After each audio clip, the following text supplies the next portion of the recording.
Morning, everybody. How are you? This is impression session, and we are going to get right into it. Sorry, my hair is crazy. I had it in a hat. I just got home from work, and it has been thunderstorming. The power went off twice at work. Well, at least on our floor. It said E-stop, which usually means someone hit the emergency stop. I don't think they did. I think the power just went out because it kept happening. We're like, what the fuck? Anyway, kicked up allergies, so a little nasally this morning. I apologize. It's just like, this has been a really cold summer for upstate New York. It's like cold and wet, and my body can't take it. Anyway, let's get into it. I'm going to just make this one fast because there's not really much to go on since it's first impressions, so I'm not talking about long-term stuff. So let's talk about clothing, because what they see is genuinely the first impression they have even before you speak. So clothing is important in some cases. Hold on, I'm going to sneeze. Sorry about that. Ever since I got out of work, sneezing and sneezing. Alright, so we're talking about clothing. I'm going to just break it down. For an interview, these are the genuine rules. You want to be business casual, which means you don't want to be too dressy like you're going to the prom. You don't want to look like you're going to trial with like a three-piece suit. But you don't want to look wrinkly, haggard, or unprofessional. So I just keep it as there's three main colors to stick with. Well, four. Navy, gray, black, and white. Depending on the season, white is nice in summer. Those are the go-to colors for interviews. Anything with like pinstripes on your pants with a nice blouse. Khakis with a nice button-up shirt. If it is a really fancy place, like if you're an attorney, you do want to like wear a blazer and a tie, because they are going to want to see what you're going to look like in a professional setting as far as a courtroom. So it depends on the job, really, how you should dress up. If suits and like women's business suits are a part of that industry, I would just Google what is in style and try to find the least loud, because you don't want loud makeup. Like this makeup would not be appropriate for an interview. You want something that's like almost look like you don't have any on. But you can wear makeup, just don't be too loud. You don't want anything about you to become like what you're wearing or your appearance to become the deciding factor as to why you didn't get the job. So if you can, take out face piercings. You can let them know that you have them, but it is nice to take them out, especially if you have tongue piercings and it's when you're speaking, if that's what they're going to focus on, that's something you don't want in an interview. If you get the job, then hey, but you're there to get the job. I'm just trying to help you. Alright, so if you're meeting the family, like someone's family for the first time, again, it depends on how you're meeting them. If you're just like going there for dinner, or if it's like a home event, you don't want to be in like sweats and like a bum, unless that's a part of the attire. If you're like having movie night, sweats would be appropriate. It depends on what you're doing, but you don't want to look like a bum, but you don't want to look like you're trying too hard either. So it's like, make sure you don't have wrinkly clothes, like you know how to take care of yourself, you smell good, you're showered, you look good, because those make impressions. If you have bad breath, always make sure you have mints. If your clothes are wrinkly, it looks like that you just kind of like I don't know why people associate with wrinkled clothes as like you don't have your shit together, but it's a thing, so pay attention to that. If you're trying to win brownie points, you could wear like a t-shirt of their favorite team to be like, oh hey, you like what that hey, brownie points help. But yeah, not too much, but not like a bum. That should be your rule. Just make sure you are not going to a specific event. Like if you're going to a barbecue for like the 4th of July, wear something Americana. Get into the spirit. That makes people like, oh, you tried for this. That's nice. You look nice. It's a conversation starter as well. So pay attention to how you're meeting people. If it's on the fly and it's randomly, like, you can't control what you're wearing, so don't worry about it. This is for like pre-planned things. If you're going to like a high school reunion or a business event, the best way to impress is to get something fitted to your body. Like if you buy something in the store, spending a little bit of money on tailoring goes a long way, especially if you're like trying to hide tummies or if you're trying to show off your physique, whichever way. They can help you find like blazers and dresses that's flattering to your body, or if you buy something too big, you can have them custom bring it into you and it just looks nice. Again, steam, no wrinkle. You don't want to go over the top like you're like trying to be Queen Elizabeth or you don't want to go in there like overly sexy like you're trying too hard, like, hey, look at me. The secret is to be in style, wear something that looks good on you, for your body shape, for your style, for how. If you're somebody who naturally just dresses sexy, then that would be appropriate for you. A sexy dress is your cup of tea. I wouldn't pick a reunion. I mean, you can get a stunner dress. You can go a little bit more sexier dressed up if you want. If they do themes like that, I mean, we don't get many chances as adults to go out like that. So, yeah, live it up if that's the thing. But most people don't do themes for reunions or, like, if this could be family reunion, high school reunion, business meetings. Again, fitted to you, a color that complements you, your eyes, a hairstyle, if you can have an idea or put a little money into getting your hair and makeup done for that day. These kind of things only come every so often, so spending a little bit of money to make yourself look a little good, if you're only going to see them once every 10 years, hey, make them remember you as the hot one or the sexy one or whatever. I just feel like you're more confident when you got like your nails done or a fresh shave or your hair is freshly colored. Like, you just feel better. So whatever you can do to make your appearance to your liking, I think just makes you more confident to your friends. So let's talk about if you're hosting an event. Obviously, if you're doing a theme, it always goes over well if like you and your spouse kind of like play off each other and have costumes together, but you don't have to do that. The key rule is you don't want to be underdressed and make your guests feel like they overdressed for your event, but you don't want to be so overdressed that your guests feel like they underdressed for the event. You want that, like, you can still impress, but don't, like, I think everybody as a host tries to overdo it, and it ends up like, oh, maybe I didn't, am I dressed okay for this? Or like makes your guests feel weird when you underdo it or overdo it. So make sure whatever you're wearing as far as costumes or whatever isn't going to make... I mean, obviously if you do like a famous couples thing, everybody can go crazy or they can be timid. That kind of stuff, you have room to go all out. Like Halloween parties, stuff like that, you can be as crazy or shy about it as you want. I'm talking about like if you do like gold and silver events, don't like come out like a freaking queen on a camel.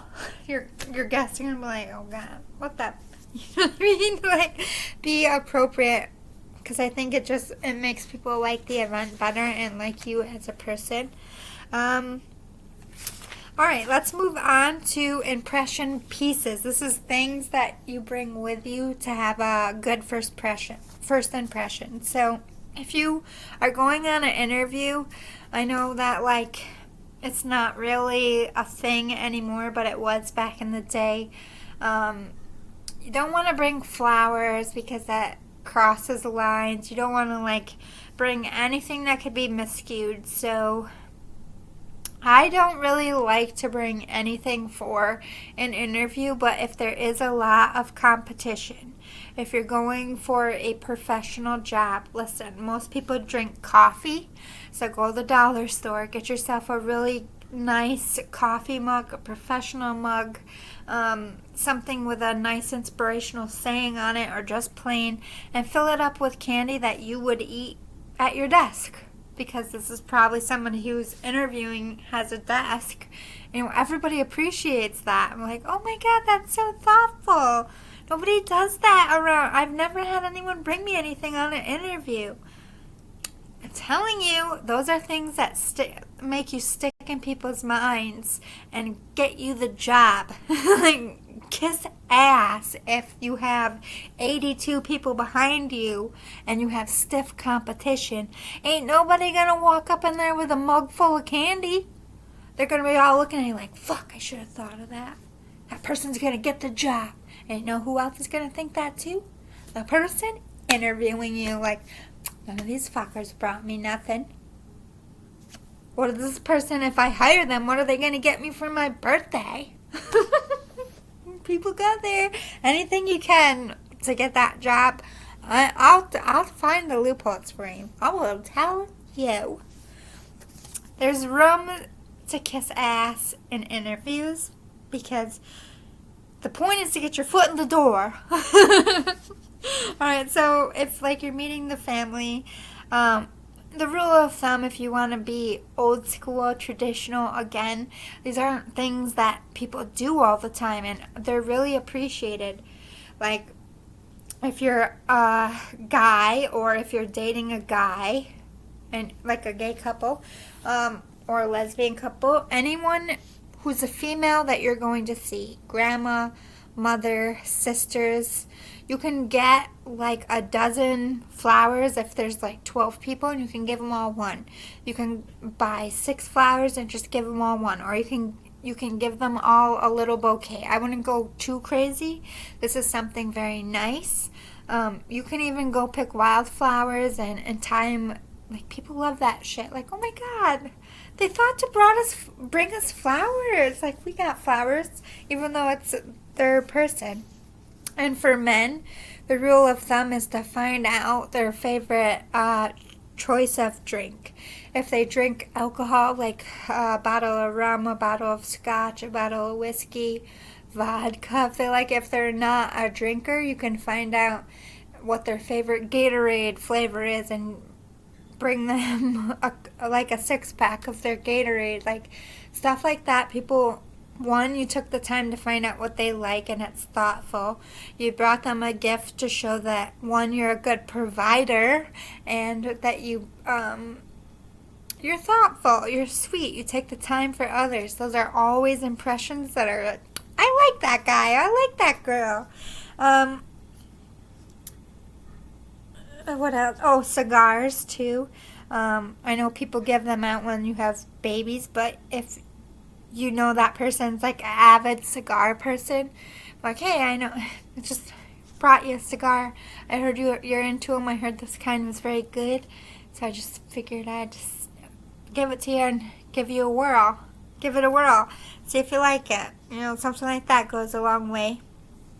Or you can, like, another really good thing to bring, like, even if you're not going there for food or whatever, people love sweets, so like a thing of cupcakes, depending on time of day, a dozen donuts, a bag of their favorite candy. Like, again, you took the time to find out. It's thoughtful. It's not very expensive. People will eat it. It's not going to go to waste.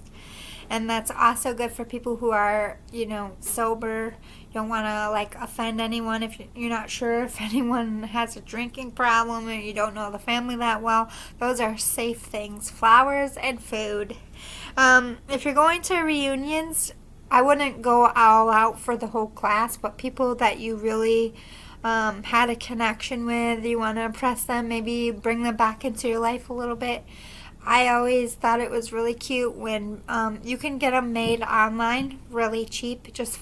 You just have to upload a photo. You can find a photo of you and them in high school, or you and them in college, or you and them at work, or you and them when you were kids. If it's a family reunion, you can make little keychains. People love that. They keep them on their keychains for years, and they're always something like, oh, that's so sweet, that's so thoughtful, and they think of you when they look down at it. It's always a good impression. Hey, one second. It's cats. Sorry about that, crazy cats. Alright, and then if you are a host, it's always nice to have like a swag bag, a gift bag. You can even do, like, I know that people don't have a lot of money where I'm from, so like having to go stuff, like, hey, take food home. Just giving them the styrofoam containers. You can buy them at the dollar store. That goes a long way. You can write little messages on it with like a Sharpie. Thanks for coming. It's cheap. It's sweet. It lets them know that they can take stuff home. You don't get stuck with a lot of leftovers. So they don't have to be giant things, but try to stick to your theme as best as you can. Leave time to order online. Just Google party favors. You get a whole bunch of ideas. You can go to Amazon. They have all different kind of stuff you can order in kits with like 150, 25, already put together for you. So let's talk about etiquette standards, just to make sure you're making the right first impression to close it out. So if you're going to an interview, or if you're meeting people for the first time, as far as like romantic parents of your romantic partners, you always want to make eye contact when they're speaking to you and when you're speaking to them.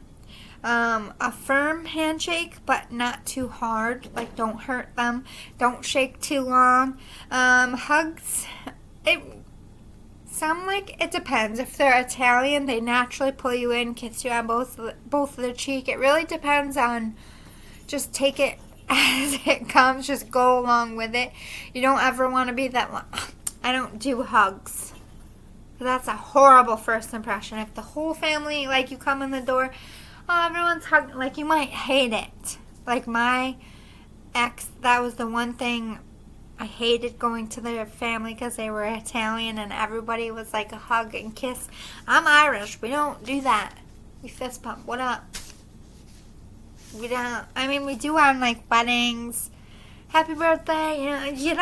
We're just not all up in all over each other. So I hated it too, but I never wanted to offend anyone, and it went a long way. And you really have to play into the culture. You have to play. You don't want to make ripples. You don't want to swear. You don't want to be the loudest one in the room. You don't want to get too drunk and fall down and embarrass yourself and say stuff you don't mean. Don't ever pick on anyone. Like, don't try roasting anyone on your first. Like, wait until you get to know them before you make any jokes, because people don't know you enough to know if you're joking or if you're serious. So they're not gonna take it the way you think all the time. And I wouldn't risk it if you really care about someone. Don't talk about politics, religion, any kind of world event that's going to get people in the room divided. Just avoid it. If somebody... rule of thumb, if they ask you what your opinion is in those situations, I wouldn't suggest being fake, but like, if you are against it, be like, guys, I'm not into politics, but let's just say I agree to disagree. I don't want to get in, like, you could just be like, I agree to disagree. Like, you can politely change the conversation, or you can just fold and be like, yeah, I agree. If you're not going to be around these people all the time, whatever. Keep the peace and just be like, yep, if that's what you want to do. My go-to is I will politely agree to disagree on that. And just try to do whatever I can in my natural way to sway the conversation somewhere else. Or you can like talk to your person ahead of time and be like, hey, we should have some kind of look or some kind of code that if I need help, getting out of something, this is what I'm gonna say, or I'm gonna look at you and you're gonna like change the fucking subject, bro. Help me, this is your family. Let everybody else in the room lead the conversation. Don't interrupt anybody. That's like a bad first impression as well.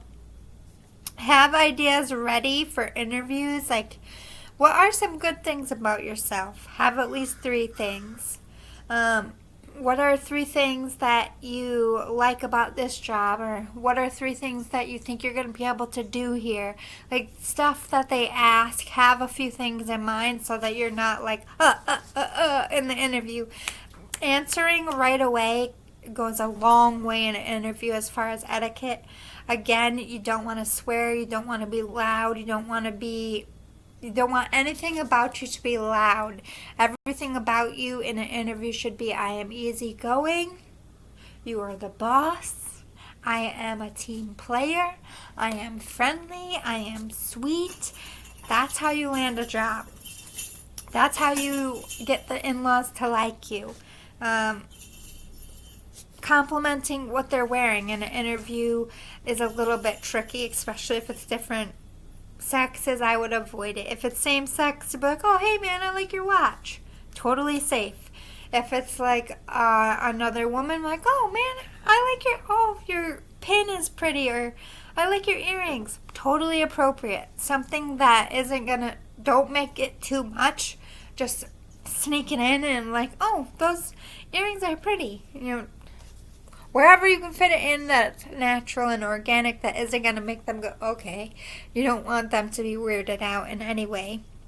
But again, with in-laws, like, oh wow, you look very nice. Like, I like your hat. But people remember that stuff. They think you're sweet for it. Helping to, like, if you are at a gathering and you're meeting someone's family, like, if you have dinner or whatever, do you need help with the dishes? Do you need help clearing? Can I help you with anything?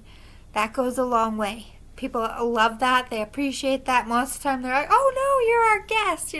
Thank you though. That's so sweet. Like, that really does, especially with moms. That's like, oh my God, I can't believe they offered to do the dishes with me. Like, that's old school stuff that was common when we were growing up that isn't common anymore, that the older crowd is definitely going to pick up on and appreciate. Pulling chairs out, opening doors, please and thank you. They all get it. Right? Furniture. They must be scratching this. Guys, they're naughty today. Waiting for them. One of them just came in, latched on the couch, and bounced off. She scratched the back of my leg. Have you ever been scratched and then it itches? Is that what cat scratch fever is? When it itches? I don't know. But anyway.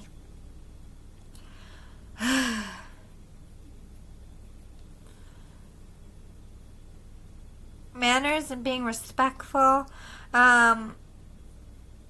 Please, thank you. Yes, sir. No, ma'am.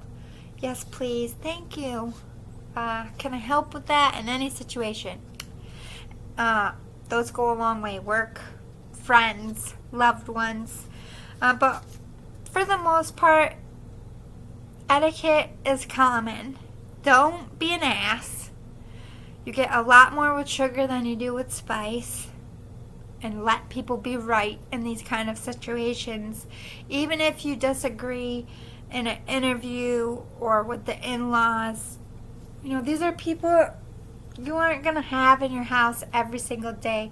If you really see a future with someone, you see someone having kids with someone, these people are going to be in your home. They're going to, you can slowly let your truth out later in the relationship, but I wouldn't ever support being fake, but sometimes for the peace, it's better to nod and just say nothing, because later be like, I didn't say anything, I was just too afraid to rock the boat then.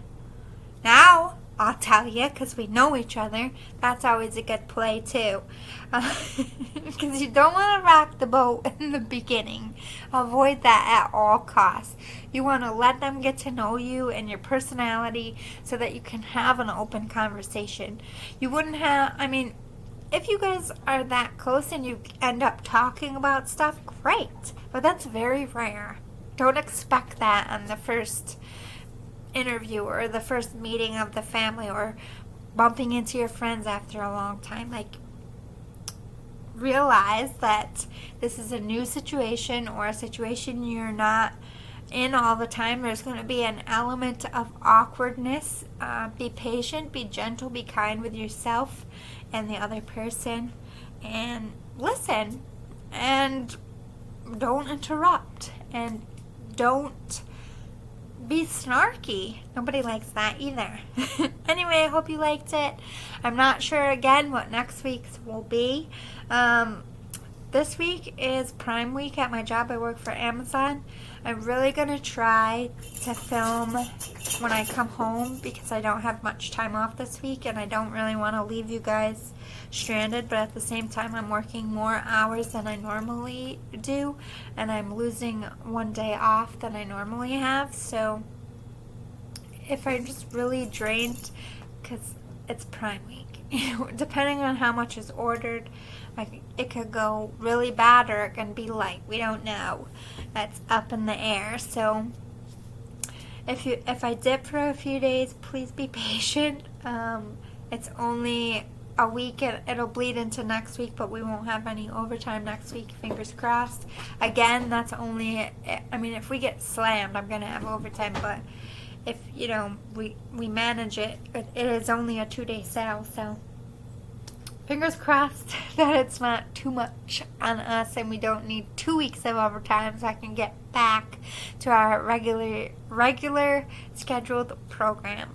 But I have some cool shit starting in August, but the rest of the month of July, I feel like I'm deading some things off, and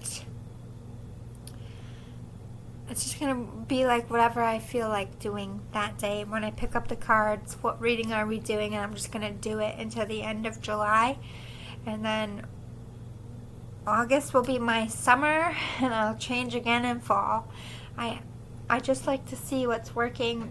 The only thing I know for a fact that is sticking